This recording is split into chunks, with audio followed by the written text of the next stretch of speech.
Salut les amis, j'espère que vous allez bien et bienvenue une fois de plus sur une nouvelle vidéo. Aujourd'hui, nous allons voir comment mixer notre Boss Grom. C'est vrai que j'ai déjà eu à faire pas mal de vidéos en ce qui concerne ce sujet. J'ai décidé de revenir pour la simple raison que moi particulièrement j'ai envie de faciliter la tâche à certains abonnés de défiler sur la page en question, et également pour une deuxième raison repose sur le fait que j'ai produit cet instrumental récemment, bien évidemment, et j'ai voulu vous montrer comment est-ce que je me suis pris pour avoir un tel rendu en ce qui concerne notamment la batterie. Bref, en poursuivant cette vidéo, si vous êtes nouveau sur la chaîne, je vous invite massivement à vous abonner, à partager, à commenter, à liker. Tous ces gestes sont vraiment très simples et ça nous permet de nous motiver de jour en jour, et ça permet de mettre également la chaîne en avant dans le référencement. Nous allons directement entrer dans le vif du sujet par rapport à ce mixage. Ici, il y a deux éléments clés, il y a deux effets particuliers que je vais vous partager avec vous également. Ici, il y a d'abord le Black Space de ce plugin Alliance. Moi particulièrement, en tant que saturation, en tant que générateur d'harmonique, moi particulièrement, je suis vraiment satisfait à 100% avec cet effet que nous allons voir dans cette vidéo. Il y a également le P11 le P11 de chez Pulsar, c'est le Abix, si je peux le dire ainsi, qui a pas mal de fonctionnalités à son actif. Je viens d'entrer juste en possession de cela. Il est vraiment presque complet, si je peux le dire ainsi. Nous avons à notre actif une compression, nous avons de la saturation, nous avons de l'égalisation, et par la suite nous avons rendu compte ici là que nous avons un peu du clipping, nous avons un limiteur. Vous vous rendez compte que pour un effet qui nous permet de mixer la batterie, c'est vraiment génial, c'est vraiment exceptionnel. Ce qui me plaît encore une fois de plus ici, nous avons l'auto gain, nous avons l'auto attaque, nous avons l'auto release, donc quelque chose de très simple. Donc ça veut dire quoi? La seule chose à faire ici, c'est de bien régler son ratio et de jouer maintenant en fonction du créole. Après cela, dès que vous avez passé cette étape, vous tombez directement peut-être à la saturation si vous voulez ajouter de la saturation. Et ici nous avons les différentes formes d'EQ. Il y a les EQ en forme de shelf et les EQ en forme de cloche. Pour ceux qui ne le savent pas, je vais ouvrir un peu un FreeTube, un paramètre que voici ici. Voici l'EQ en forme de cloche, voici l'EQ en forme de chef pour les débutants, bien sûr. Ça, c'était un exemple vraiment. Lorsque vous touchez ce potard, c'est le même rendu que vous aurez sur le précédent exemple que je viens tout juste de montrer. Donc il est vraiment très simple d'utilisation. Nous allons l'écouter ensemble, nous allons écouter le rendu, mais qu'à cela ne tienne, étant donné que je suis en phase de mastering, le volume est vraiment très bas. Je vais tout juste mettre ici un soft clip et un limiteur pour que vous puissiez au moins entendre le résultat escompté. C'est vrai qu'en guillemets, ça va un peu fausser la donne pour la simple raison que lorsque vous appliquez ce genre d'effet, vous aurez une différence, si je peux le dire ainsi, de sensibilité, et il y a également YouTube qui va compresser. Bref, nous allons essayer de booster cela à fond. Nous allons écouter.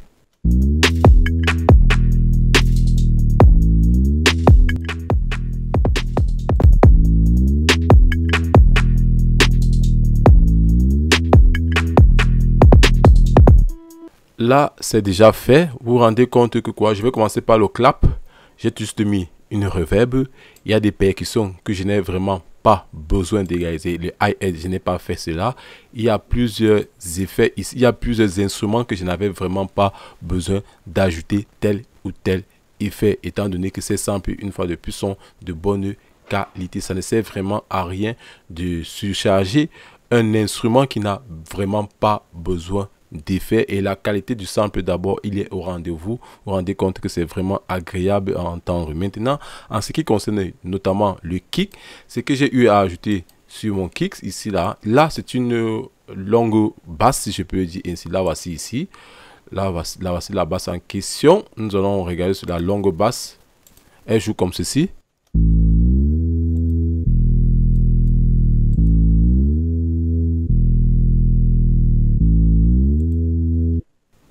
Là, je l'ai fait. Je l'ai mis en mode sidechain, très simple d'utilisation. Nous n'allons pas revenir sur la technique du sidechain. Et après, qu'est-ce que j'ai fait? J'ai essayé d'enlever les hautes fréquences sur cette basse qui se faisait vraiment très ressentie. Ça, c'est l'une des choses que j'ai eu à faire.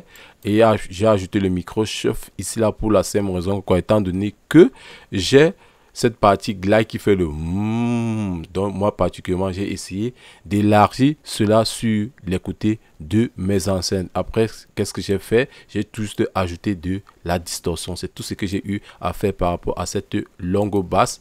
Et en ce qui concerne mon kick, comme vous l'avez constaté là, je l'ai égalisé. J'ai laissé de la place à ma longue basse en question. J'ai essayé de ressortir les moyennes hautes fréquences, étant donné là ce sont les hautes fréquences, nous pouvons dire que nous sommes ici aux moyennes hautes fréquences. Après cela, j'ai ajouté juste de la compression comme vous le constatez là pour pouvoir garder le punch de mon kick. Qu'est-ce qu'il y a lieu de faire?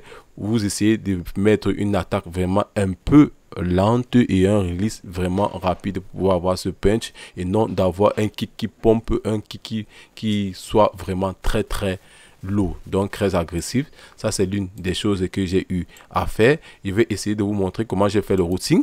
La première des choses, j'ai créé un bus comme ceci auquel j'ai mis la kick plus 808. J'ai refait ceci, j'ai refait cela. Ça, c'est la première des choses. Quand vous vous rendez compte que j'ai également fait un sidechain avec ma mélodie sur certains instruments, c'est vraiment très important. Comme vous l'avez constaté, je l'ai fait par ailleurs. C'était juste un passage comme cela.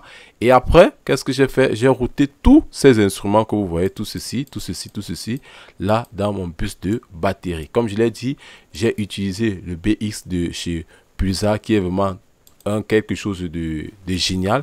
Dorénavant, je vais l'utiliser sur ma batterie. Généralement, avant, j'utilisais le Fruity Limiter de FL Studio, j'utilisais le H-Com de chez Wave. Maintenant, je vais me tourner par rapport à ce constructeur que je trouve vraiment génial, sensationnel à utiliser. Le Black Space, moi particulièrement, je l'avais déjà par le passé. Vous avez constaté ici là que j'ai essayé de réduire le mix. Ça veut dire que quoi? J'aurai l'effet du mix en question et j'aurai également ma compression parallèle. Ça me permet une fois de plus ici de gagner vraiment en volume. Nous allons écouter avant et après le résultat, ce que ça donne. Nous allons écouter cela ensemble.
Bon, bref les gars, je ne voudrais vraiment pas être très long par rapport à cette vidéo. Vous avez vu que je n'ai pratiquement pas mis grand chose sur mon mix de batterie et au bus master, j'ai juste ajouté un soft clip que voici ici et j'ai juste ajouté un limiteur pardon.